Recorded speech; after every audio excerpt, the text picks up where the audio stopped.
One moment I was staring at nothing, the next I was waking up in pitch darkness, dry-mouthed, freezing, and confused, to the distant sound of a revving engine. At first I was just annoyed. The hangover was brutal, and I felt like absolute garbage. I turned, trying to fall back asleep, but the engine kept roaring, getting louder with every second. Something deep in me said, "Get up."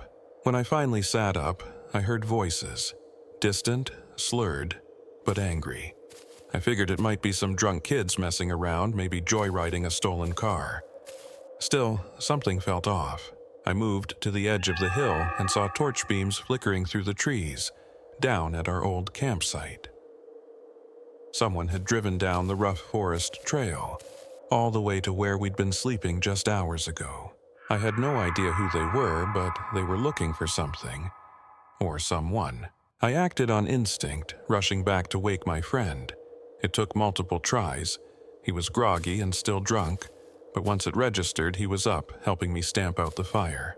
We grabbed our binoculars and crept back to the ridge to get a better look. What we saw was pure nightmare fuel. There were 4 of them. They were shining torches wildly, shouting over each other and slamming car doors. One guy was dragging something heavy across the dirt.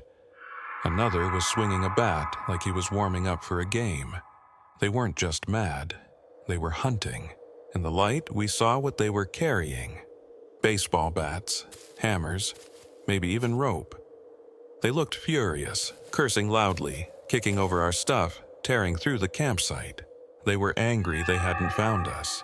All we had were our Swiss Army knives. If they'd bothered to search the ridge properly, they would have found us in minutes. I'm not sure I'd be here typing this today if they had, but by some miracle, they didn't. Maybe they were too drunk. Maybe they just didn't care enough. They stayed down at the site, trashing everything we'd left behind. We took turns watching while the other packed, but we couldn't move. Not yet. The ridge was too exposed. If they saw us trying to escape with gear, we wouldn't have had a chance. So we stayed hidden. For hours. Even after they finally left, spinning tires and disappearing back down the trail, none of us could sleep. I was terrified they might return, this time more organized, but they never did. At first light, we broke camp properly, hiked out without speaking much, and caught the earliest train back. We were supposed to stay another 2 nights. No way. I hated ending the trip like that. But it was better than ending it in a hospital. Or worse.